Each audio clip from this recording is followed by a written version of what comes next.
Ah, she's finally registered.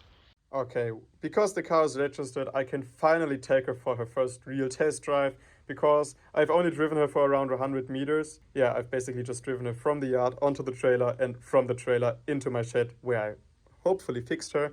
And on this first test drive, we will finally be able to see if I managed to fix the engine, because everything I really did was I changed an injector, I changed the PCV system, I cleaned up the carbon buildup on the intake valves, and yeah, the car wasn't running perfectly. I had a few misfires once in a while, but nothing spectacular, nothing that would stop me from test driving it. And yeah, I'm a bit nervous, but I'm pretty hyped that this car may be fixed, and yeah, I will finally be able to drive it. I was so excited the whole time. Okay, the last things I have to do is put the engine cover back on, see if all the fluids are at the correct level, connect the new battery, and yeah, just tidy the engine bay a bit up. And yeah, everything is back together. And this one is giving me huge flashbacks to the Polo GTI. I did a head gasket job half a year ago, where I also didn't trust my mechanical skill that much that I felt comfortable driving the car without having all my necessary tools in the bag, so I can fix it if it breaks down on the way. So I will definitely do that again and take at least some necessary tools with me to fix major issues on the first test drive.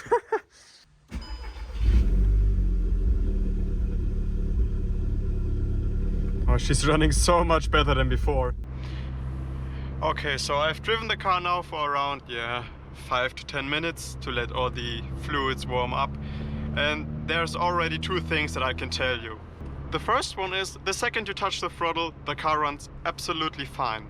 Of course, sometimes it's boosting and sometimes it's not, but as you can, I don't know if you can see it on the camera, but definitely our boost pressure sensor is faulty or broken. I've already ordered a new one, but that's not our problem, because the second thing I realized is the car still has problems when idling.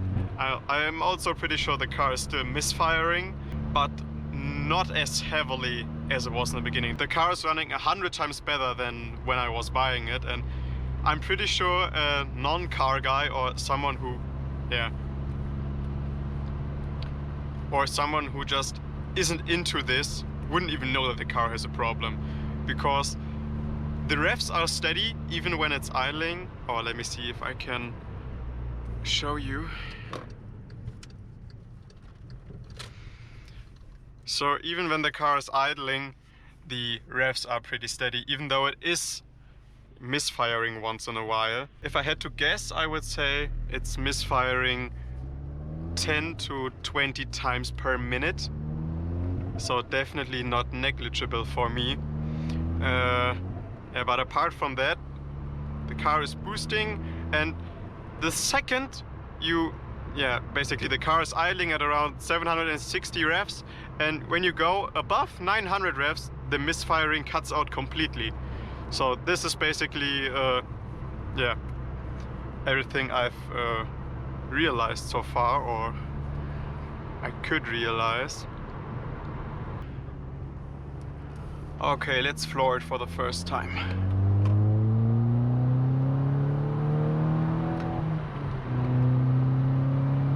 Yeah, absolutely fine. No problem under engine load. The only problem that I have left is the idling misfires. And I think I know what's the problem, because I've managed to decrease the misfires without fixing it. Basically tells me that I managed to work on the problem, but I didn't fix it at all. I just fixed it a bit. And the only thing that would fit to the description or to the faults the car have is that I didn't clean up the intake valves as good as I should have done it. So, because when there's carbon buildup on the intake valve, it basically it hinders the valve to create a perfect seal, to create most compression, and I'm pretty sure the compression is only down by half a bar, because when I measured it, it was at 10 bar and the others were, I don't know, at 10.5 and 11. So there is definitely not a problem with the valve itself, but That's a bit, that's spudging me. I should have cleaned it a bit better, but I thought it would be enough. Yeah, but I'm pretty sure when I take the intake back off and clean the valves perfectly clean, that the valves will be able to seal the combustion chamber perfectly and the car will be running without any misfires. Unfortunately, I have to strip the whole intake back down. Now that I know where everything goes and where all the hoses and screws are, I think I will be much faster than last time. And also the stupid bracket isn't my problem anymore. So, yeah, that's it.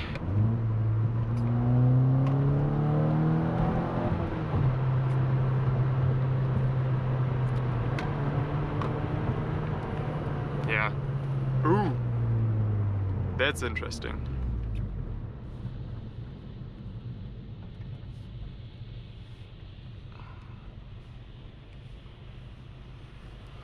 Okay. Clean road.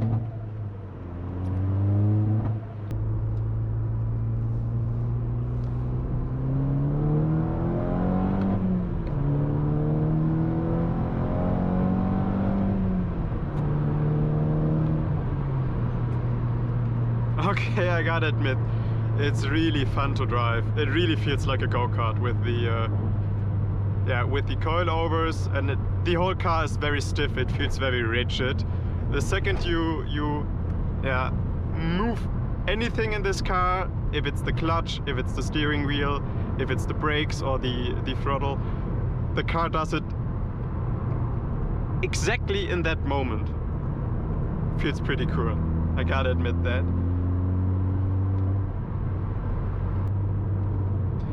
Guys, I can only tell you, if you can somehow afford a car like that and you feel joy in driving fast cars, just do it. It will be so worth the investment. Okay, but of course I will strip the intake back down, clean the valves perfectly and take her for another test drive, because I don't want to keep on driving a car that is misfiring, because there's fuel getting into the